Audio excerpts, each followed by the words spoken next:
Good morning students. இன்னைக்கு நம்ம பார்க்க போகிற டாபிக் வந்துட்டு 7th சோசியல்ல ஹிஸ்ட்ரி ஃபர்ஸ்ட் லெசன் யூனிட் 1ல சோர்சஸ் ஆஃப் மெடிவல் இந்தியா.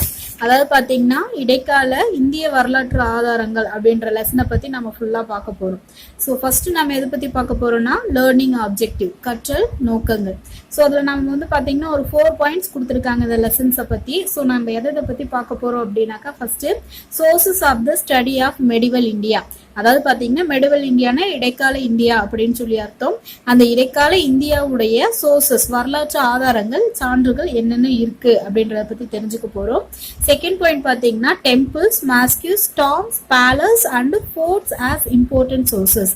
அதாவது பார்த்தீங்கன்னாக்கா நம்ம வரலாற்று இந்தியாவில் இருக்கக்கூடிய முக்கிய சான்றுகள் என்னென்னனாக்கா டெம்பிள்ஸ், கோயில்கள், அண்ட் தென் மாஸ்கியூஸ், அதாவது பார்த்தீங்கன்னா மசூதிகள், கல்லறைகள், அண்ட் தென் அங்க இருக்கக்கூடிய பேலஸ், அதாவது பார்த்தீங்கன்னாக்கா அரண்மனைகள், கோட்டைகள், இது எல்லாத்தையும் பத்தி நம்ம பார்க்க போறோம். அண்ட் தேர்ட் பாயிண்ட் பாத்தீங்கன்னா லிட்ரரி அண்ட் இன்ஸ்கிரிப்ஷனல் டெக்ஸ்ட், அதாவது பாத்தீங்கன்னாக்கா இலக்கியங்கள் அண்ட் தென் அதனுடைய பொறிப்புகள், அதாவது இன்ஸ்கிரிப்ஷனல் அப்படின்னாக்கா கல்வெட்டுகள், கல்வெட்டுல பொறிச்ச அந்த இலக்கியங்களை பத்தியும் நம்ம வந்து தெரிஞ்சுக்க போறோம். அண்ட் நெக்ஸ்ட் பாத்தீங்கன்னா accounts of Arab and Turkish travellers, அதாவது பாத்தீங்கன்னாக்கா அரேப் அண்ட் தென் துருக்கிய நாட்டுல இருக்கக்கூடிய பயணிகள், யார் யார் நம்ம நாட்டுக்கு வந்துட்டு போயிருக்காங்க அப்படின்ற பயணிகளையும் அண்ட் தென் அவங்களுடைய பயண நூல்கள்லாம் என்னென்ன அப்படின்றத பத்தியும் பார்க்க போறோம். ஓகே ஸ்டூடெண்ட்ஸ், இப்போ பார்த்தீங்கன்னாக்கா நம்ம வந்து அந்த சோர்சஸ் ஆஃப் மெடிவல் இந்தியாவுடைய அந்த இன்ட்ரோடக்ஷன் பார்க்கலாம்.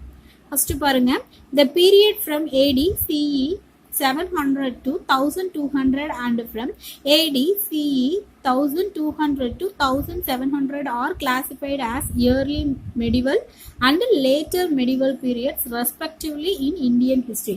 அதாவது பார்த்தீங்கன்னா நம்மளோட இந்திய வரலாற்றுல 700வது வருஷத்துல இருந்து 1200வது வருஷம் வரைக்கும் அண்ட் தென் 1200ல இருந்து 1700 வரையில இருக்கக்கூடிய வருடங்களை தான் நம்ம வந்துட்டு தொடக்க கால அண்ட் தென் இடைக்கால இந்திய வரலாறு அப்படின்னு சொல்லி சொல்றோம். அண்ட் தென் நெக்ஸ்ட் பாத்தீங்கன்னா பின் இடைக்கால வரலாறு, அதாவது பாத்தீங்கன்னாக்கா early medieval and later medieval period அப்படின்னு சொல்லி நம்மளோட வரலாற்று காலத்தை நம்ம பிரிக்கிறோம். Numerous and varied sources are fortunately available to the historians engaging in the study of medieval India. அதாவது பார்த்தீங்கன்னாக்கா இந்த இடைக்காலத்தில் இருக்கக்கூடிய இந்த மெடிவல் இந்தியாவுடைய வரலாற்றை கற்கக்கூடிய அறிஞர்களுக்கு ஒரு நல்ல வாய்ப்பு கிடைக்கப்பட்டது அப்படின்னு சொல்லி பார்த்தீங்கன்னா இந்த சான்றுகள் தான். ஸோ இந்த சான்றுகள் மூலமாக தான் வந்து அவங்க என்ன பண்ணுறாங்கன்னா இடைக்கால இந்தியா வந்து எப்படி இருந்துச்சு இந்த மெடிவல் இந்தியா அப்படின்றது வந்து அவங்க கண்காணிக்கிறாங்க. அந்த நெக்ஸ்ட் பார்த்தீங்கன்னா added to the information that can be gleaned from inscriptions, monuments and coins are the accounts left by Arab, Persian and Turkish chronicles. அதாவது பார்த்தீங்கன்னாக்கா இந்த நம்மளோட இந்திய நாட்டில் இருக்கக்கூடிய இன்ஸ்கிரிப்ஷன்ஸ், அதாவது கல்வெட்டுக்கள் அண்ட் தென் செப்பு பட்டயங்கள், நினைவு சின்னங்கள், நாணயங்கள், இது எல்லாமே பார்த்தீங்க அப்படின்னாக்கா நிறைய இன்ஃபர்மேஷன்ஸை வந்துட்டு நமக்கு கொடுக்குது. ஸோ அது மட்டும் இல்லாமல் அந்த நாட்டில் இருக்கக்கூடிய நம்ம நாட்டில் இருக்கக்கூடிய அந்த காயின்ஸு அது வந்து அதுலேருந்து பார்த்தீங்கன்னாக்கா அரேப் நாட்டில் இருந்தும் பெர்ஷியா நாட்டில் இருந்தும் துருக்கிய நாட்டில் இருக்கக்கூடிய வரலாற்று அறிஞர்களை பற்றியும் நமக்கு வந்துட்டு நிறைய செய்திகளை வந்துட்டு முன்வைக்குது. அந்த நெக்ஸ்ட் பார்த்தீங்கன்னா these accounts are rich in details and have given first hand information on the life of kings though they provide very little information on the life of the common people. So இந்த சான்றுகள்லாம் பார்த்தீங்கன்னாக்கா நிறைய விஷயங்களை வந்து சொல்றது மட்டும் இல்லாமல் சாதாரண மக்களுடைய வாழ்க்கையும் பார்த்தீங்கன்னா ஒரு செய்தியாக வந்துட்டு நமக்கு தெரிவிக்குது. அண்ட் நெக்ஸ்ட் பார்த்தீங்கன்னா the opinions of the courtiers and chroniclers are often one-sided, written in a hyperbolic language, exaggerating the king's achievements. Let us now explore the various sources available for the study of the history of medieval India. So அப்போ பார்த்தீங்கன்னாக்கா இந்த அரசர்களுடைய சாதனைகள், அந்த அரசவையில் இருக்கக்கூடிய அந்த அறிஞர்களுடைய கருத்துக்கள் அண்ட் தென் அவங்க வந்துட்டு என்னென்ன நிகழ்ச்சி எல்லாம் அந்த அரசவையில் டெய்லி நடக்குது அப்படின்றத பற்றின நிறைய விஷயங்களை வந்துட்டு ஒரு மொழி நடையில வந்துட்டு நமக்கு சொல்லக்கூடியது. அது மட்டும் இல்லாமல் இந்த மெடிவல் இந்தியாவில் நடந்த நிறைய சான்றுகளை பற்றி நம்ம இனி வர்ற லெசன்ஸில் ஃபுல்லாக இந்த டாபிக்ஸ் ஃபுல்லாகவே பார்க்கலாம். நெக்ஸ்ட் பாருங்க இந்த பாக்ஸ் do you know ஒரு பாக்ஸ் கொடுத்திருக்காங்க பாருங்க. Do you know the famous words of Kafi Khan, a courtier of Emperor Aurangzeb? அதாவது பாத்தீங்கன்னாக்கா காஃபி கான் அப்படின்ற ஒரு புகழ்பெற்ற ஒரு கூற்று, அதாவது அவுரங்கசீப் அவைக்களத்துல நடந்த ஒரு புகழ்பெற்ற ஒரு சில வேர்ட்ஸ்ன்னு கூட சொல்லலாம். ஸோ அந்த மாதிரி ஃபேமஸ் வேர்ட்ஸை வந்துட்டு என்ன சொல்லியிருக்காங்க அப்படின்றது வந்து கீழே கொடுத்துருக்காங்க. See there.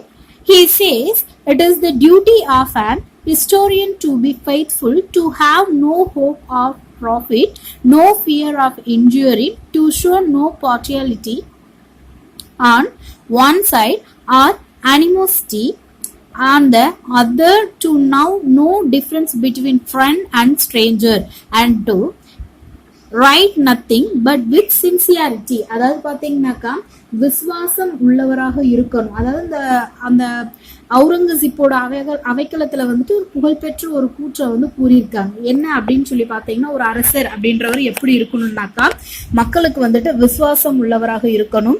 அதாவது ஒரு லாப நோக்கமே இருக்கக்கூடாது, ஆபத்து வரும்போது அவங்க வந்து அஞ்சக்கூடாது அப்படின்னு சொல்லி சொல்றாங்க. அண்ட் தென் ஒருதலை பட்சமா இருக்கக்கூடாது, அவங்க வந்து எல்லாருக்குமே வந்துட்டு எந்த ஒரு வெறுப்பின்றி இருக்கணும். அவங்களோட நண்பருக்கும் சரி மற்ற மக்களுக்கும் சரி எல்லாத்துக்கும் நடுவுல வந்துட்டு எந்த ஒரு வேற்றுமையும் பார்க்க கூடாது. அது மட்டும் இல்லாம எந்த ஒரு விஷயமா இருந்தாலும் நேர்மையோட வந்துட்டு அவங்க இருக்கணும். அதுதான் வந்துட்டு பாத்தீங்கன்னாக்கா ஒரு வரலாற்று ஆசிரியருடைய கடமை அப்படின்னு சொல்லி அந்த கோர்ட்டியர், அதாவது பாத்தீங்கன்னா அந்த அவைக்களத்துல வந்துட்டு சொல்லியிருக்காங்க. அந்த நெக்ஸ்ட் பாத்தீங்கன்னா சோர்சஸ், அதாவது பாத்தீங்கன்னா சான்றுகள். See that sources are the supporting materials, documents or records in the form of evidence that help to reconstruct the past. அதாவது பாத்தீங்கன்னாக்கா இந்த சோர்சஸ் அப்படின்றது என்ன அப்படின்னாக்கா கடந்த காலத்தை பத்தின விஷயங்களை மறுபதிவு செஞ்சு அதை வந்து ஒரு ஆவணங்களா வந்துட்டு கிரியேட் பண்ணக்கூடியதை தான் வந்துட்டு சோர்சஸ் அப்படின்னு சொல்லி சொல்றாங்க. அந்த சோர்சஸ் பாத்தீங்க அப்படின்னாக்கா 2 வகையா பிரிச்சிருக்காங்க. ஒன்னு வந்துட்டு பாத்தீங்க அப்படின்னாக்கா பிரைமரி சோர்சஸ், நெக்ஸ்ட் ஒன் பாத்தீங்கன்னா செகண்டரி சோர்சஸ். அதாவது பாத்தீங்கன்னாக்கா அந்த சோர்சஸ் வந்துட்டு முதன்மை சான்றுகள் அண்ட் தென் இரண்டாம் சான்றுகள் அப்படின்னு சொல்லி சொல்றாங்க. அண்ட் நெக்ஸ்ட் பாருங்க, we examine the details of political, economic and socio-cultural development with the aid of sources. அதாவது இந்த சோர்சஸ் ஆதாரங்கள் அப்படின்றது பாத்தீங்கன்னாக்கா இந்த சான்றுகள் வந்துட்டு நம்ம நாட்டுல இருக்கக்கூடிய அரசியல், பொருளாதாரம் அண்ட் தென் நம்மளுடைய சமூகத்தை பத்தியும் பண்பாட்டு வளர்ச்சியை பத்தியும் சொல்லக்கூடியது. ஸோ இதுல நம்ம ஃபர்ஸ்ட் பார்க்க போறது பிரைமரி சோர்சஸ், அதாவது பாத்தீங்கன்னா முதல்நிலை சான்றுகள். ஸோ இதுல பாத்தீங்கன்னா என்னென்ன பிரைமரி சோர்சஸ் அப்படின்னு சொல்லி பாத்தீங்கன்னா inscriptions, monuments, coins and the information available in them. அதாவது பாத்தீங்கன்னா கல்வெட்டுக்களை பத்தியும் அண்ட் தென் நினைவு சின்னங்கள் அண்ட் தென் நாணயங்கள், இது எல்லாத்திலயும் கிடைக்கக்கூடிய செய்திகளை தான் வந்துட்டு முதல்நிலை சான்றுகள் சொல்றாங்க. அண்ட் செகண்டரி சோர்சஸ் அப்படின்னாக்கா literary works, chronicles, travellers, biographies and autobiographies. அதாவது பாத்தீங்கன்னா இலக்கியங்களை வந்துட்டு கால வரிசைப்படி சொல்றாங்க. அண்ட் தென் வெளிநாட்டுல இருந்து வந்த பயணிகளுடைய பயண குறிப்புகள், அவங்களுடைய வாழ்க்கை வரலாற்று நூல்கள். அண்ட் தென் இதுல பாத்தீங்கன்னாக்கா ஆட்டோபயோகிராஃப் அப்படின்னு சொல்லி பாத்தீங்கன்னாக்கா சுயசரிதை, அதாவது பாத்தீங்கன்னா ஒருவர் வந்துட்டு தன்னை பற்றி தானே எழுதக்கூடிய நூலை தான் வந்துட்டு ஆட்டோபயோகிராபிஸ் அப்படின்னு சொல்லி சொல்றாங்க. அந்த நெக்ஸ்ட் பாத்தீங்கன்னா இன்ஸ்கிரிப்ஷன்ஸ், அதாவது கல்வெட்டுகள் இல்லைன்னா பொறிப்புகள்னு கூட சொல்லலாம். ஸோ உங்களுக்கு இந்த பிக்சர்ஸ்ல கொடுத்துருக்கக்கூடியது பாத்தீங்கன்னா ராக் இன்ஸ்கிரிப்ஷன், அதாவது பாறை கல்வெட்டு அல்லது பாறை பொறிப்பு அப்படின்னு சொல்லி சொல்லக்கூடியது. ஸோ இதுல பாருங்க, first inscription are writing engrave on solid surface such as rock, stones, temple walls and metals. So இதுல பாத்தீங்கன்னாக்கா இந்த பொறிப்புகள்லாம் எதுல இருக்கு அப்படின்னு சொல்லி பாத்தீங்கன்னாக்கா பாறைகள்லையும் கற்கள்லையும் நிறைய கோயில் சுவர்கள்லையும் அண்ட் தென் ஒரு சில மெட்டல்ஸ் உலோகங்கள்லையும் பாத்தீங்கன்னாக்கா இந்த பொறிச்சு வைப்பாங்க. அதாவது பாத்தீங்கன்னா இன்ஸ்கிரிப்ஷன்ஸ் அப்படின்னு சொல்றது. And in the king's royal decrees, dedication and donations, monuments raised in commemoration of victories in war, those built in memory of deceased warriors contain rich information about the concerned era. அதாவது பாத்தீங்கன்னாக்கா ஒரு அரசருடைய வாழ்க்கை பத்தியும் அவருடைய பிறப்புகளை பத்தியும் and then அவர் கொடுத்த நன்கொடைகள், அதாவது பாத்தீங்கன்னா என்னென்ன கோயிலுக்கு வந்து ஒரு நன்கொடைகள் அடிச்சாரு இல்லையா, அதை பத்தியும் போர்ல வந்துட்டு என்ன நடந்துச்சு அப்படின்றத பத்தியும் வெற்றி பெற்ற அந்த வீரர்களின் நினைவாகவும் நிறைய விஷயங்களை பாத்தீங்கன்னா இந்த கல்வெட்டுல வந்துட்டு அவங்க பொறிச்சு வச்சிருப்பாங்க. அண்ட் தென் நெக்ஸ்ட் பாத்தீங்கன்னாக்கா various types of lands gifted by the Chola kings are now from the inscriptions and copper plates they are. அதாவது பாத்தீங்கன்னாக்கா இதுல வந்துட்டு இந்த இந்த இதுல பாத்தீங்கன்னாக்கா சோழ அரசர்கள் வந்துட்டு என்ன பண்ணிருக்காங்கன்னா நிறைய இடங்கள்ல வந்துட்டு நிலங்களை வந்துட்டு அதாவது பாத்தீங்கன்னா நன்கொடையா வந்துட்டு கொடுத்துருப்பாங்க. ஸோ அதை பத்தி பாத்தீங்கன்னாக்கா இன்ஸ்கிரிப்ஷன்ஸ்ல வந்துட்டு கல்வெட்டுகள்ல வந்துட்டு பொறிக்கப்பட்டிருக்கு. ஸோ அதுல என்னென்ன அப்படின்றத பார்த்து எந்தெந்த மாதிரியான லேண்ட்ஸை வந்துட்டு அவங்க கொடுத்தாங்க அப்படின்னு பாத்தீங்கன்னா ஃபர்ஸ்ட் வந்து ஒரு லேண்ட் என்னன்னாக்கா வேளாண் வகை.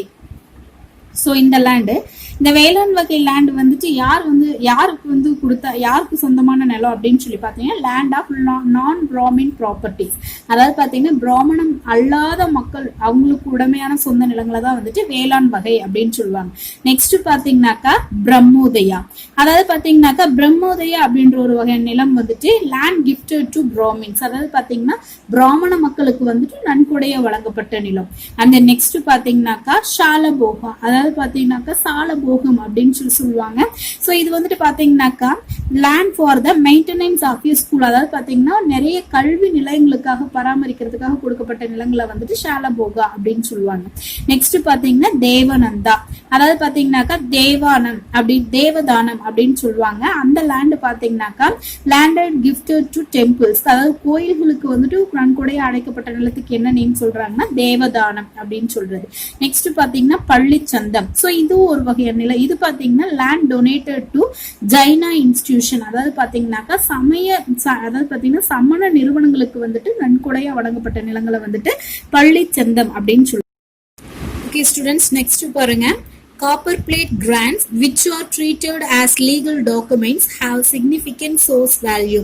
அதாவது பாத்தீங்கன்னாக்கா இந்த கொடைகள் அதாவது பாத்தீங்கன்னா இந்த அரசர் வந்துட்டு நன்கொடையா வழங்கப்பட்டது எல்லாத்தையும் செப்பு பட்டயங்கள்ல வந்துட்டு ஒரு சட்டப்பூர்வமான ஆவணமா வந்துட்டு அவங்க வச்சிருக்காங்க. And then the Islamic Persian practice under the relatively high cost of copper plates made palm leaf and paper cheaper alternatives from 13th century onwards. அதாவது பாத்தீங்கன்னாக்கா 13ஆம் நூற்றாண்டுல ஃபர்ஸ்ட் வந்துட்டு இஸ்லாமிய மற்றும் பாரசீகத்தோட வந்துட்டு நடைமுறைகள் காரணமாகவும் நிறைய செப்பு பட்டயங்கள் வந்துட்டு விலை அதிகமா இருந்துச்சு. சோ அதனால பாத்தீங்கன்னாக்கா அந்த செப்பு பட்டயத்தை வாங்கி நம்ம ஒரு விஷயத்த வந்து இதுல வந்து பண்ண முடியாது அப்படின்றதுக்காக அதுக்கு பதிலா விலை கம்மியா இருக்கக்கூடிய இந்த பாம் லீஃப் அதாவது பனையோலைகள்லயும் ரொம்ப சீப்பா கிடைக்கக்கூடிய காகிதத்திலயும் என்ன பண்ணாங்கன்னாக்கா அவங்களுடைய ஆதாரங்கள் அதாவது பாத்தீங்கன்னாக்கா அவங்களுடைய முக்கியமான விஷயங்கள் எல்லாத்தையும் வந்துட்டு அதுல எழுதுனாங்க. அந்த நெக்ஸ்ட் பாத்தீங்கன்னா several copper plate grant issued during the later Chola period in 10th to 13th century record gifts to individual priests or teachers who were Hindu, Buddhist or Jaina or to persons of eminence. அதாவது பாத்தீங்கன்னா பிற்கால சோழர்கள் வாழ்ந்த காலத்துல அதாவது எந்த காலம் அப்படின்னு பாத்தீங்கன்னா 10ல இருந்து 13ஆம் நூற்றாண்டு வரை வாழ்ந்த அந்த பிற்கால சோழர்கள் காலத்துல வெளியிடப்பட்ட நிறைய செப்பு பட்டயங்களை வந்துட்டு அவங்க வந்து என்ன பண்ணிருக்காங்க ஒரு ஆவணமா பதிச்சு அந்த ஆவணத்துல வந்துட்டு இந்து அண்ட் தென் பௌத்த மதம் சமண மதம் இது பத்தின நிறைய விஷயங்களை வந்துட்டு இந்த குருமார்களை வச்சோ இல்ல அந்த துறவிகளை வச்சோ என்ன பண்ணாங்க அவங்க வந்துட்டு அடிப்படையா கொண்டு வந்தாங்க. அண்ட் நெக்ஸ்ட் பாத்தீங்கன்னாக்கா both the giver and the receiver are very elaborately described. So அதனால பாத்தீங்கன்னாக்கா அவங்களுடைய நிறைய கொடை வழங்கின நிறைய பேர் பாத்தீங்க அப்படின்னாக்கா அதை பத்தின விஷயங்களை வந்துட்டு அதிகமா வந்து சொல்ல ஆரம்பிச்சாங்க, எலாபரேட்டா சொல்ல ஆரம்பிச்சாங்க. By contrast, most stone inscription differ in their content. In stone inscription the beneficence of a donor is recorded. So அதனால பாத்தீங்கன்னாக்கா அவங்க வழங்கின அந்த கொடை எல்லாத்தையும் என்ன பண்ணிருக்காங்க அவங்க அதிகமா பதிவு செய்யப்பட்டு அவங்க வழங்கின எல்லாத்துக்கும் வந்துட்டு ஒரு முக்கிய ஒரு டோனர்ஸை பத்தி அவங்க வந்துட்டு அது ஒரு ரெக்கார்டா வந்துட்டு பதிவிட்டு இருக்காங்க. The major focus is upon the giver. Thiruvalangadu plates of Rajendra Chola first and the unbuilt plates of Sundara Chola are notable examples. So அப்ப பாத்தீங்கன்னாக்கா இந்த செப்பேடுகள் எல்லாமே பாத்தீங்கன்னாக்கா ராஜேந்திர சோழனை பத்தி திருவாலங்காடு அப்படின்ற செப்பேடுகள்லயும் அண்ட் தென் சுந்தர சோழன் அப்படின்ற அன்பில் செப்பேடு அப்படின்ற செப்பேடுகள்லயும் வந்துட்டு அவங்கள பத்தின மெசேஜஸ் இருக்கு. ஸோ அது வந்து பாத்தீங்கன்னா ஒரு சிறந்த எக்ஸாம்பிள்ஸ் அப்படின்னு சொல்றாங்க. Uthiramerur inscription in Kanchipuram district provide details of the way in which the village administration was conducted. So அப்போ பார்த்தீங்கன்னாக்கா உத்திரமேரூர், அதாவது காஞ்சிபுரம் டிஸ்ட்ரிக்ட்ல இருக்கக்கூடிய உத்திரமேரூர் அப்படின்ற ஒரு ஊர்ல வந்துட்டு இருக்கக்கூடிய கல்வெட்டுக்கள் அந்த பகுதியினுடைய கிராமங்கள் எப்படி நிர்வகிக்கப்பட்டது அப்படின்ற பத்தின விவரங்களை வந்துட்டு அதை சொல்றது.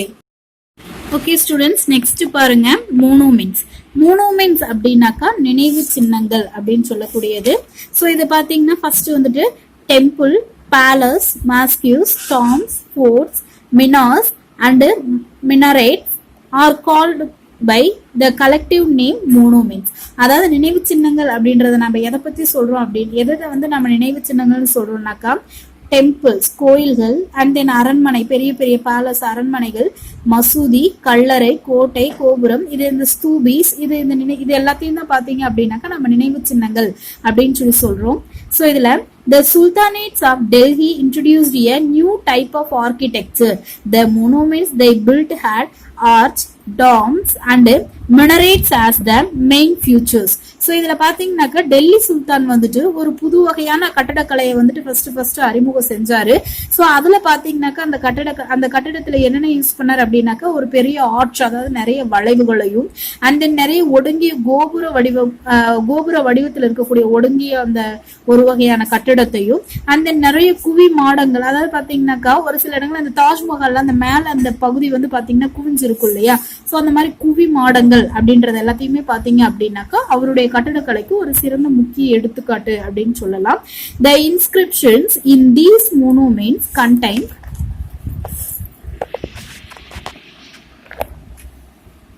rich information which can be used to construct history. So இதெல்லாமே பாத்தீங்க அப்படின்னாக்க இந்த நினைவு சின்னங்கள் எல்லாமே வந்துட்டு இந்த கட்டிடக்கலைகள் எல்லாத்தையும் பாத்தீங்கன்னா வரலாற்றை கட்டமைக்க தேவைப்படக்கூடிய ஒரு சிறந்த கல்வெட்டுல வந்துட்டு இந்த தகவல்கள் எல்லாம் வந்துட்டு பறிக்கப்பட்டிருக்கு. அண்ட் நெக்ஸ்ட் பாத்தீங்கன்னா த மெடிவல் கஜுராஹோ மோனுமெண்ட்ஸ் மத்திய Pradesh and temples in Konark Odisha and Dilwara mount Abu Rajasthan constitute valuable source to understand the religion centered cultural evolution in northern India.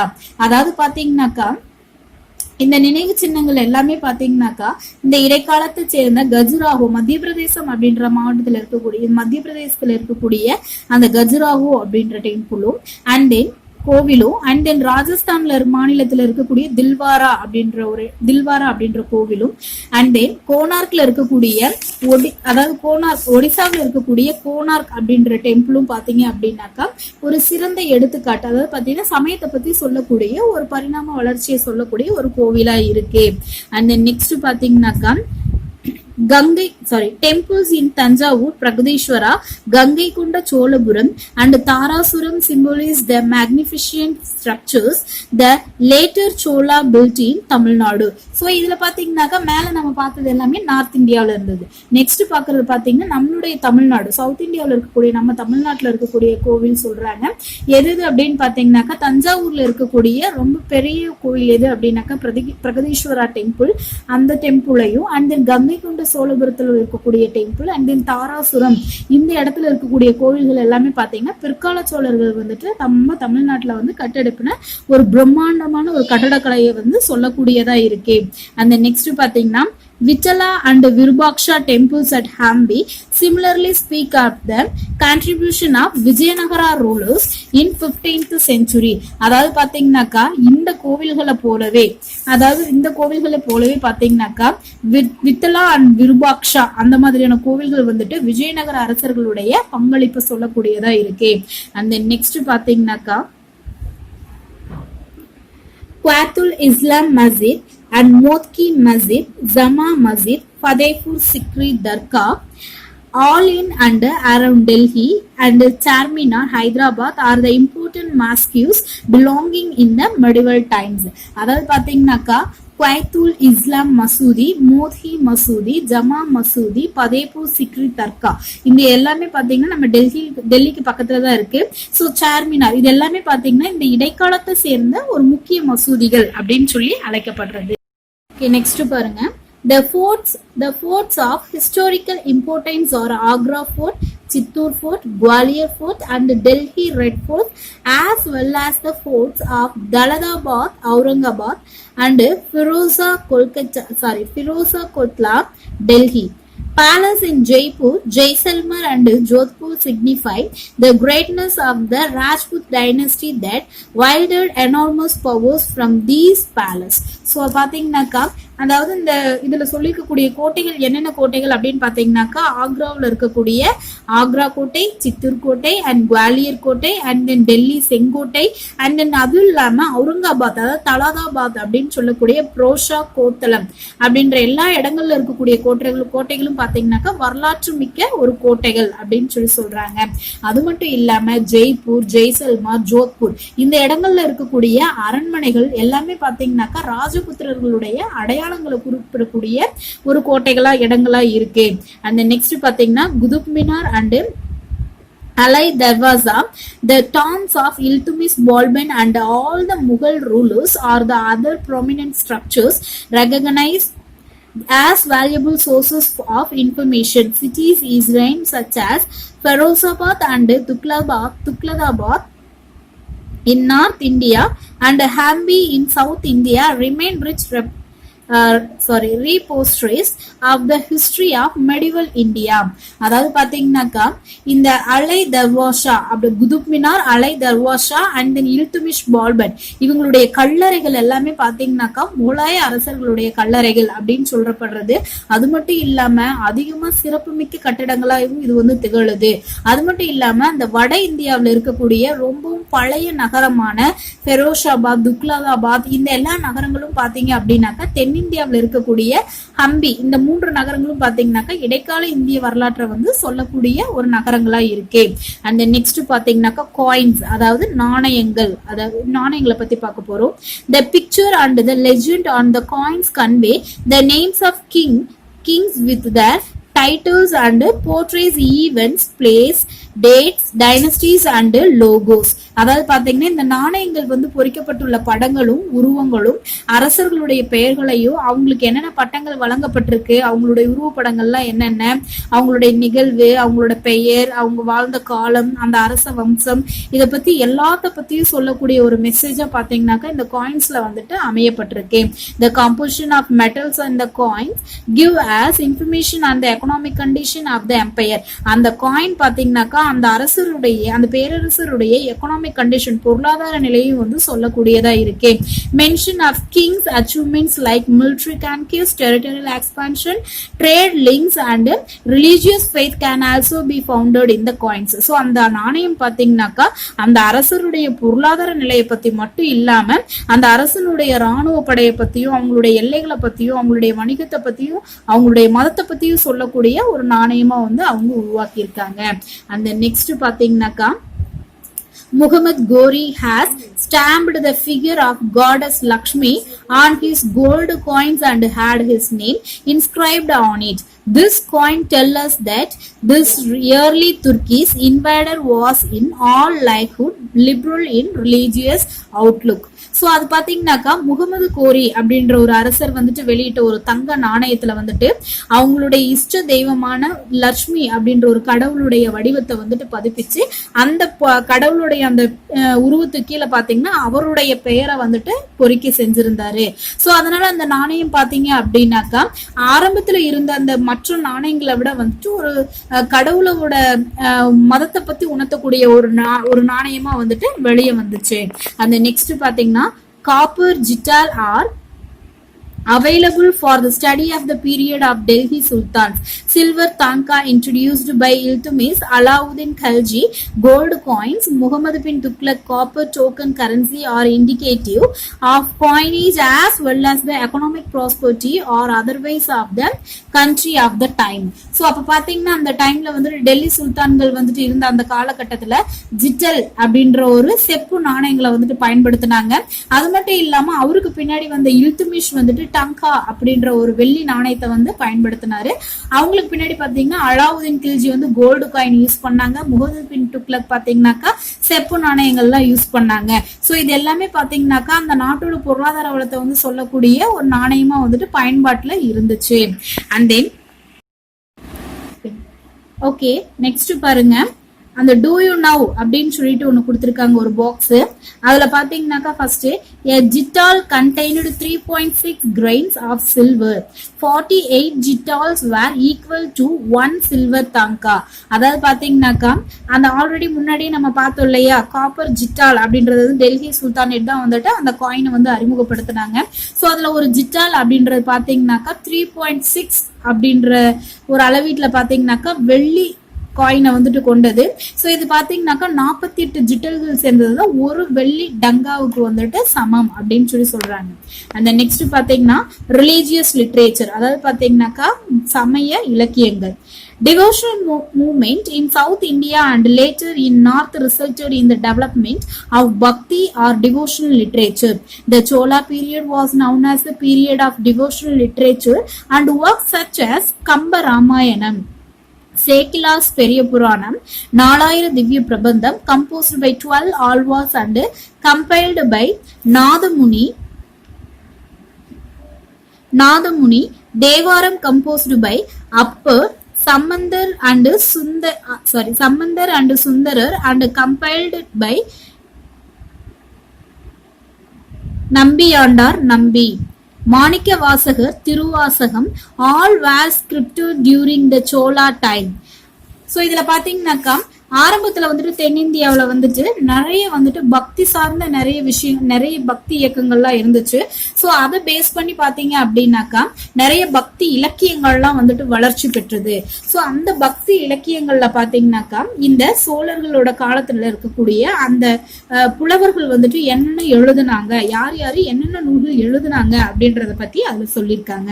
So அப்ப பாத்தீங்கன்னாக்கா ஃபர்ஸ்ட் வந்துட்டு கம்ப ராமாயணம் எழுதியிருக்காங்க. சேக்கிலார் எழுதின பெரிய புராணம், அது வந்து பாத்தீங்கன்னாக்கா 12 ஆழ்வார்களால வந்துட்டு எழுதப்பட்ட, 12 ஆழ்வார்களால இயற்றப்பட்ட, அதாவது பாத்தீங்கன்னாக்கா நாதமுனியால தொகுக்கப்பட்ட 4000 திவ்ய பிரபந்தம். அண்ட் தென் அப்பர், சம்பந்தர், சுந்தரர் அப்படின்ற 3 பேரால இயக்கப்பட்ட நம்பியால தொகுக்கப்பட்ட தேவாரம், அண்ட் தென் மாணிக்க வாசகர் இயற்றிய திருவாசகம். இது எல்லாமே பாத்தீங்க அப்படின்னாக்கா சோழர் காலத்துல இருந்த பக்தி மயத்தை பத்தி சொல்லக்கூடியதா இருக்கு. அண்ட் தென் நெக்ஸ்ட் பாத்தீங்கன்னாக்கா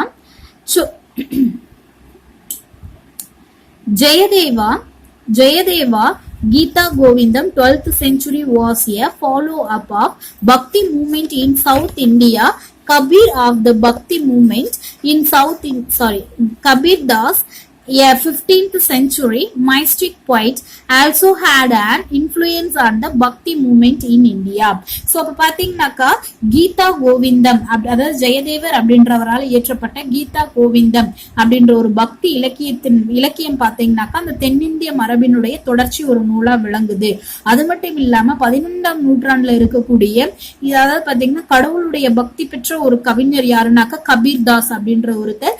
அவருடைய பக்தியத்தால பாத்தீங்க அப்படின்னாக்கா நிறைய மக்கள் வந்துட்டு அதிகமா அவருக்கு கீழே இருந்தாங்க.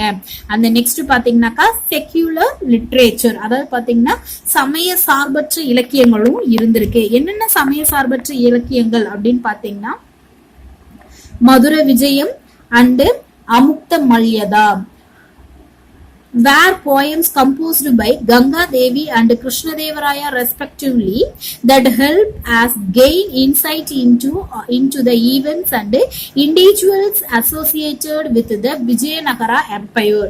அதாவது பாத்தீங்கன்னாக்கா கங்கா தேவி அப்படின்றவங்களால இயற்றப்பட்ட இந்த மதுரா விஜயம் அண்ட் கிருஷ்ண தேவரால இயற்றப்பட்ட அமுக்த மல்யதா, இந்த 2 இலக்கியங்களும் பாத்தீங்க அப்படின்னாக்கா விஜயநகர பேரரசோட தொடர்புல இருக்கக்கூடிய ஒரு நிகழ்வு, விஜயநகர பேரரசனுடைய நிகழ்வுகளையும் அண்ட் தென் அந்த நாட்டுல இருக்கக்கூடிய தனி நபர்களையும் பத்தி தெரிஞ்சுக்கிறதுக்காக இந்த இலக்கியங்கள் ரொம்பவும் உதவியா இருக்கு.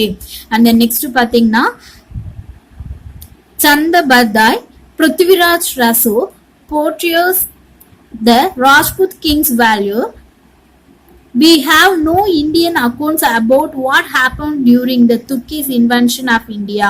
For pre-Islamic period, the only exception was Galhana Rajatarangini, 11th century. அதாவது பாத்தீங்கன்னாக்கா இந்த சாந்த் பார்தே அப்படின்றவங்களுடைய பிருத்திவிராஜ ரசோ அப்படின்ற இலக்கியமும் அண்ட் தென் ராஜபுத்திர அரசர்களுடைய இந்த ஒரு அதாவது பாத்தீங்கன்னா உங்களுடைய மன துணிச்சலை வந்துட்டு ஒரு படம் பிடித்து காட்டக்கூடிய ஒரு நூலா இருக்கு. அது மட்டும் இல்லாம முந்தைய இஸ்லாமியர்களுடைய காலத்தை குறிச்சு சொல்லக்கூடிய ஒரே நூலா பாத்தீங்கன்னாக்கா ராஜதரங்கினி அப்படின்ற நூலை இயற்றிய அந்த கல்கனி அப்படின்ற ஒரு நூல் பாத்தீங்க அப்படின்னாக்கா ரொம்பவும் பாத்தீங்கன்னாக்கா ஒரு புகழ்பெற்ற ஒரு நூலா வந்துட்டு விளங்குது. ஓகேமா, நெக்ஸ்ட் பார்க்க போற டாபிக்ஸ் பாத்தீங்கன்னா புக்ஸ், பயோகிராபிஸ் அண்ட் ஆட்டோபயோகிராபிஸ். புக்ஸ் அப்படின்னாக்கா நம்ம படிக்கக்கூடிய புத்தகம், அதாவது நூல்கள். பயோகிராபிஸ் அப்படின்னாக்கா வாழ்க்கை பற்றின வரலாற்று நூல்கள்.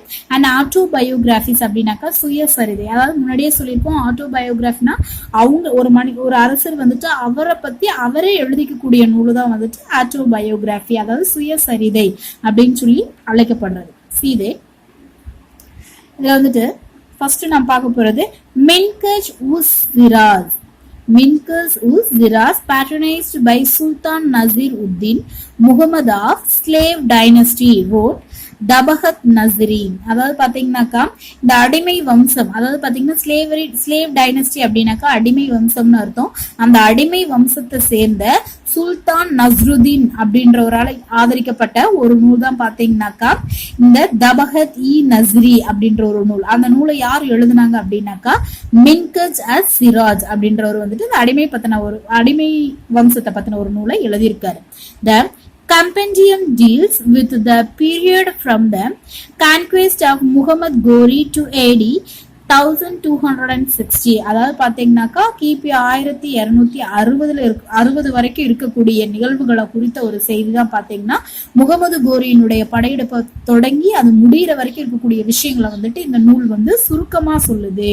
அண்ட் நெக்ஸ்ட் பாத்தீங்கன்னாக்கா the compendium was named after his patron in the 13th century Hasan Nizami, a migrant from Ghazni wrote. So அதுக்கப்புறம் பாத்தீங்கன்னாக்கா இவர் ஆதரிச்ச சுல்தானின் பெயரே என்ன பண்ணிட்டாருன்னா இவர் வந்துட்டு அந்த நூலுக்கு வந்து சூட்டினாரு. சோ அதுக்கப்புறம் பாத்தீங்கன்னா இந்த 13th century, இந்த 13ஆம் நூற்றாண்டுல பாத்தீங்கன்னாக்கா இல்துமிஸ் அப்படின்ற ஒரு சுல்தானுடைய இறுதி காலத்துல இருந்த கஜினியனுடைய ஒரு வாழ்க்கை வரத்தை பாத்தீங்கன்னாக்கா அவர் வந்து என்ன பண்றாருன்னா அந்த நூல்ல வந்துட்டு எடுத்துரைக்கிறாரு. And then Tajul Maasir towards the end of Iltutmish rule. So அப்போ பார்த்தீங்கன்னாக்கா இந்த தாஜுல் மசீர் அப்படின்ற நூலை வந்துட்டு எழுதினவர் யாருன்னாக்கா இந்த ஹசன் நிசாமி அப்படின்ற ஒருத்தர். இட் ப்ரொவைட்ஸ் இன்ஃபர்மேஷன் அபவுட்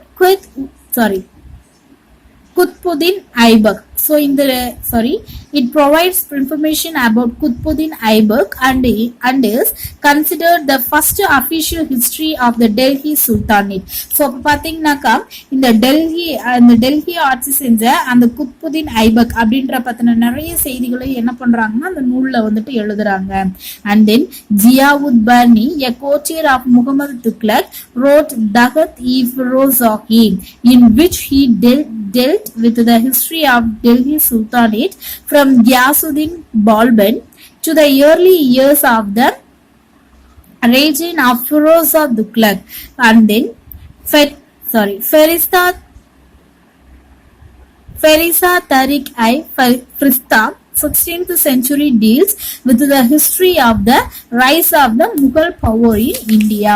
அதாவது பாத்தீங்கன்னா இந்த சுல்தானியர்களுடைய ஆட்சிக்கு பின்னாடி பாத்தீங்கன்னாக்கா முகமது பின் துக்ளக் அவருடைய அரசவையில் இருந்த ஜியா உத் பரணி அப்படின்றவருடைய அரசவையில் இருந்த ஒரு வரலாற்று ஆசிரியர் வந்துட்டு என்ன சொல்றாருனாக்கா தாரிக் இ ஃபிரோசாகி அப்படின்ற ஒரு நூலை வந்து எழுதுறாரு. அந்த நூலை அவர் எழுதுனதுக்கு அப்புறமா அந்த நூல்ல இருக்கக்கூடிய ஒரு மெம்பர் யாருன்னாக்கா கியாசுதீன் பால்பன் அப்படின்றவர் வந்துட்டு ஃபிரோசா துக்ளக்கோட தொடக்க ஆட்சி காலத்துல இருந்து டெல்லி சுல்தானியனோட வரலாற்றை வந்துட்டு முழுவதுமா அந்த புத்தகத்துல எழுதியிருக்காரு. அது மட்டும் இல்லாம 16வது நூற்றாண்டுல 16th centuryல வந்துட்டு ஃபெரிஸ்டா அப்படின்றவருடைய தாரிக் இ ஃபெரிஸ்டா அப்படின்ற ஒரு முகலாய ஆட்சியை குறித்து என்ன பண்ணிருக்காரு ஒரு நூலை வந்துட்டு அவரு எழுதியிருக்கிறாரு. அண்ட் தென் நெக்ஸ்ட் பாருங்க ஒரு டூ யூ நோ கொடுத்திருக்காங்க. அதுல பாத்தீங்கன்னா first Dabahat is an Arabic word meaning generation or centuries. Duk is a Persian word meaning autobiography, and Tariq or Tahqiq or Arabic words meaning history. அதாவது பாத்தீங்கன்னா தபகத்னா என்ன, தஜக்னா என்ன, தாரிக்னா என்ன அப்படின்றத சொல்லியிருக்காங்க. தபகத் அப்படின்றது பாத்தீங்கன்னாக்கா ஒரு அரேபிய வார்த்தை. இது வந்துட்டு பாத்தீங்கன்னாக்கா ஜெனரேஷன், அதாவது தலைமுறை இல்லைன்னா நூற்றாண்டு அப்படின்ற பொருள். தஜக் அப்படின்னு சொல்லி பாத்தீங்கன்னாக்கா அது வந்து ஒரு பெர்ஷியன் பாரசீக சொல். இதுக்கு என்ன மீனிங் அப்படின்னு பாத்தீங்கன்னா சுயசரிதை, அதாவது ஒருத்தரை பத்தி ஒரு மெம்பர் வந்து அவரை பத்தி அவரை எழுதிக்கக்கூடிய ஒரு autobiographic. And then Tarikh and then தாகிக் அப்படின்றது என்னன்றது பாத்தீங்கன்னா அதுவும் ஒரு அரேபியன் வேர்டு தான். சோ இது வந்துட்டு பாத்தீங்கன்னாக்கா இதனோட பொருள் வந்துட்டு வரலாறு, அதாவது ஒருத்தரை பத்தின வரலாற்றை சொல்லக்கூடியது. ஓகேமா, நெக்ஸ்ட் பாருங்க. In the 16th century, Emperor Babur Nama and Abul Fasil, Aini Akbari and Akbar Nama provided detailed information about these two emperors. அதாவது பாத்தீங்கன்னாக்கா 16ஆம் நூற்றாண்டுல பாபர் அப்படின்றவர் வந்துட்டு பாபர் நாமா அப்படின்ற நூலையும், அபுல் ஃபாசில் அப்படின்றவர் வந்துட்டு ஐனி அக்பரி அப்படின்ற நூலையும், அண்ட் தென் அக்பர் நாமா அப்படின்ற ரெண்டு நூல்களையும் கொண்ட ரெண்டு நூல்களையும் பாத்தீங்கன்னாக்கா முழுமையான விவரத்தோட வந்துட்டு எழுதியிருக்கிறாங்க. In the 17th century, Jahangir wrote his memoir Duk-e-Jahangiri, throwing a lot of light on the period. அதாவது பாத்தீங்கன்னாக்கா 17ஆம் நூற்றாண்டுல அவருடைய வாழ்க்கை நினைவுகளான ஒரு விஷயங்கள, ஜஹாங்கீரோட வாழ்க்கை நினைவுகளான குறிப்புகளை வந்துட்டு தசுகி ஜஹாங்கரி அப்படின்ற ஒரு நூல்ல வந்துட்டு அவரு எழுதியிருக்காங்க. சோ அப்ப அவரோட வாழ்க்கை வரலாறு பாத்தீங்கன்னா ஒரு பெரிய வெளிச்சத்தை தரக்கூடியதா இருந்துச்சு. And then apart from autobiographies of emperors, Dabaqat-i-Akbari authored by Nizam-ud-Din Ahmad is considered reliable than the accurate account of Abul Fasil. அதாவது பாத்தீங்கன்னாக்கா அந்த காலகட்டத்தில் இருந்த அந்த பேரரசர்கள் எழுதியுள்ள அவங்களுடைய ஆட்டோபயோகிராபி, இந்த சுயசரிதை நூல்கள் தவிர நிசாமுதீன் அகமது அப்படின்றவர் வந்துட்டு தபகத்-இ-அக்பரி அப்படின்ற ஒரு நூலை வந்துட்டு எழுதியிருக்கிறாரு. சோ அந்த நூல் வந்துட்டு பாத்தீங்க அப்படின்னாக்கா ரொம்பவும் பிரபலமான ஒரு நூல் அப்படின்னு சொல்லி சொல்லப்படுறது. சிமிலர்லி பதனி அவுட்ஸ்டாண்டிங் ஒர்க் தாரிக்-இ-பதனி, அதாவது பாத்தீங்கன்னா பதனிஸ் history was published in 1595. This work spans 3 volumes. The volume on Akbar regime is a frank and critical account of Akbar administration, particularly of his religious policy. அதாவது பாத்தீங்கன்னாக்கா இந்த அக்பர் இருக்காரு இல்லையா, சோ அவருடைய இந்த நூல்கள் எல்லாமே பாத்தீங்க அப்படின்னாக்கா எல்லா நூல்களை விட மிகை போன்று காற்றினாலும் இந்த பதானி அப்படின்றவர் எழுதின இன்னொரு நூல் பாத்தீங்கன்னாக்கா தாரிக்-இ-பதானி, அதாவது இந்த பதானியுடைய வரலாறு சொல்லக்கூடிய ஒரு நூல். சோ அந்த நூல் பாத்தீங்கன்னாக்கா ரொம்பவும் சிறப்பு வாய்ந்த ஒரு நூல் அப்படின்னு சொல்லி சொல்லப்படுறது. அதன் பிறகு பாத்தீங்கன்னா 1959ல வந்துட்டு வெளியிடப்பட்ட இந்த நூல் வந்துட்டு 3 வால்யூம்ஸ், அதாவது பாத்தீங்கன்னா த்ரீ வால்யூம்ஸா வந்து பிரிக்கப்பட்டிருக்கு. அந்த 3 வால்யூம்ஸ்லயும் பாத்தீங்க அப்படின்னாக்கா அக்பருடைய ஆட்சியை பத்தி பேசுறதுல வந்துட்டு ஒரு வேல்யூமும், அண்ட் தென் அவருடைய நிர்வாகம், அண்ட் தென் அவங்களுடைய அந்த மதத்தினுடைய கொள்கை, அண்ட் தென் அவருடைய வெளிப்படையான பேச்சுகள், கருத்துகள், இது எல்லாமே பாத்தீங்கன்னாக்கா இந்த புத்தகத்தின் மூலமா வந்துட்டு நாம அவங்க வந்து முன்வைக்கிறாங்க. அண்ட் தென் நெக்ஸ்ட் பாத்தீங்கன்னா டிராவலர்ஸ் அண்ட் டிராவலர்ஸ், அதாவது பாத்தீங்கன்னாக்கா பயணிகளும் பயண நூல்களும், அதாவது பாத்தீங்கன்னா என்னென்ன பயணிகள் வந்துட்டு நம்மளுடைய நாட்டுக்கு வந்திருக்காங்க, அவங்க என்னென்ன நூல்கள் எழுதியிருக்காங்க அப்படின்றத பத்தி இதுல கொடுத்திருக்காங்க. See that Marco Polo, a Venetian traveler, visited when the Pandya kingdom was becoming the leading Tamil power in the 13th century. அதாவது பாத்தீங்கன்னாக்கா 13ஆம் நூற்றாண்டுல நம்மளுடைய தமிழகத்துல வந்து பாண்டிய அரசனுடைய ஆட்சி வந்துட்டு நடந்துட்டு இருந்த காலத்துல வந்துட்டு வெனிசு நாட்டை சேர்ந்த ஒருத்தர் வந்துட்டு நம்ம மார்க்கோ போலோ அப்படின்றவர், அவர் வந்துட்டு நம்மளுடைய இந்திய நாட்டுக்கு வருகை புரிகிறார்.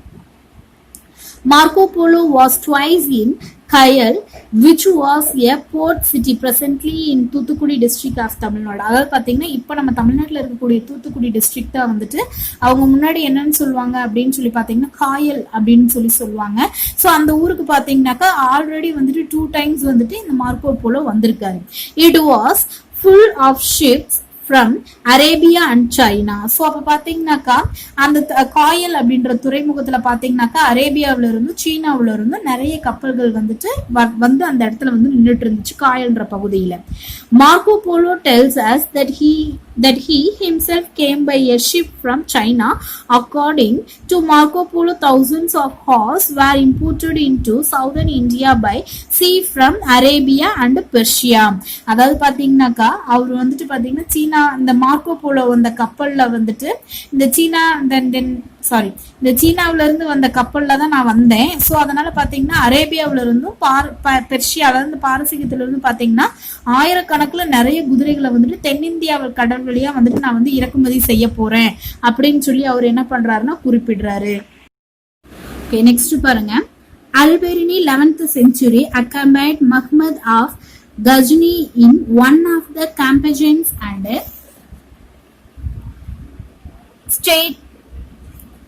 stayed in India for 10 years. அதாவது பாத்தீங்கன்னா இந்த கஜினி முகமது அப்படின்றவருடைய படையெடுப்பின் போது அல்-பெருனி அப்படின்றவர் வந்து இந்த 11th செஞ்சுரியில என்ன பண்ணாருன்னா இந்தியாவுக்கு வந்தாரு. ஸோ அவர் கிட்டத்தட்ட பாத்தீங்கன்னா 10 வருஷம் வந்துட்டு என்ன பண்ணாரு இந்தியாவில வந்து தங்கி இருந்தாரு. And then the most accurate account of Muhammad Somnath expedition is that of Al-Biruni. So அப்ப பாத்தீங்கன்னாக்கா அந்த கஜினி முகமது வந்துட்டு சோமநாதபுரத்துல நடந்த அந்த படையெடுப்பு குறித்து நிறைய தகவல்களை வந்துட்டு அவர் மூலமா வந்துட்டு கிடைச்சது. As learned man and a scholar, he traveled all over India trying to understand India and her people. So அப்ப பாத்தீங்கன்னா அவர் சொன்ன அந்த தகவல் மூலமா பாத்தீங்கன்னாக்கா இந்தியாவை பத்தியும் அதுல இருக்கக்கூடிய மக்களை பத்தியும் வந்துட்டு தெரிஞ்சுக்கிறதுக்காக அவர் இந்தியா முழுவதும் ஒரு பயணம் போகணும் அப்படின்னு சொல்லி முடிவெடுக்கிறாரு. He learned Sanskrit and studied the philosophy of India in his book in Dahik-i-Hind. Al-Biruni discussed the Indian conditioned systems of knowledge, social norms and religions. So அப்போ பார்த்தீங்கன்னாக்கா அவர் வந்து சான்ஸ்கிரிட் மொழியை வந்துட்டு கற்றுக்கிட்டாரு. ஸோ அதனால பார்த்தீங்கன்னாக்கா அந்த சான்ஸ்கிரிட் மொழியோட சேர்த்து, அதாவது சான்ஸ்கிரிட்னா சமஸ்கிருத மொழி, அந்த மொழியோட சேர்த்து பார்த்தீங்கன்னா இந்திய தத்துவங்களையும் சேர்த்து அவர் கற்றுக்கிட்டாரு. அதன் பிறகு பார்த்தீங்கன்னாக்கா தாஹிக்-இ-ஹிந்த் அப்படின்ற ஒரு நூலில் வந்துட்டு இந்தியாவுடைய நிலையை பற்றியும் அந்த நாட்டில் இருக்கக்கூடிய சமூக விதி அண்ட் தென் நம்ம இந்தியாவுடைய மதத்தை பற்றியும் அவர் வந்துட்டு அந்த புக்கில் எழுதி இருக்கிறாரு. அண்ட் தென் நெக்ஸ்ட் பார்த்தீங்கன்னாக்கா Ibn Battuta.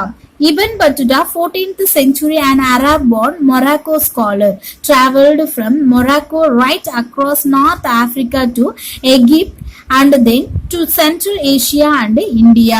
ஸோ அதில் பார்த்தீங்கன்னாக்கா அரேபியாவில் பிறந்த இந்த மொராக்கோ நாட்டு அறிஞர் தான் யாருன்னாக்கா இபன் பத்துதா. ஸோ இவங்க பார்த்தீங்கன்னாக்கா மொராக்கோவில் இருந்து எகிப்தை கடந்து மத்திய ஆசியா பகுதியை என்ன பண்றாரு நம்மளோட இந்தியாவுக்கு வராரு. அண்ட் தென் ஹிஸ் டிராவலர் ரிக்லா அப்படின்னு சொல்லுவாங்க. The travels contains rich details about the people and the countries he visited. So அப்போ பார்த்தீங்கன்னாக்கா அவருடைய பயண நூல் ரிக்லா அப்படின்ற ஒரு நூல், அது வந்து பயணங்கள் அப்படின்னு அர்த்தம் அந்த நூலுக்கு. அவர் செஞ்ச இந்த பயணத்தை பற்றியும் அந்த நாடுகளை பற்றியும் அந்த நாட்டில் இருக்கக்கூடிய மக்களை பற்றின விஷயங்கள் எல்லாத்தையும் பார்த்தீங்கன்னா அந்த புக்கில் வந்துட்டு அவர் எழுதுவார். And then according to him Egypt was rich then because of the whole of the Indian trade with the west passed through out. So அப்போ பார்த்தீங்கன்னாக்கா அவருடைய கருத்தின்படி பார்த்தீங்கன்னாக்கா எகிப்து நாடு தான் வந்துட்டு அதிகமா செல்வம் கொளித்த நாடு. ஏன் அப்படின்னாக்கா எகிப்து நாடு வந்துட்டு இந்த மேற்கத்திய நாடுகளோட இந்தியாவுடைய வணிகம் முழுவதும் எகிப்தின் வழியாவே நடைபெற்றுச்சு.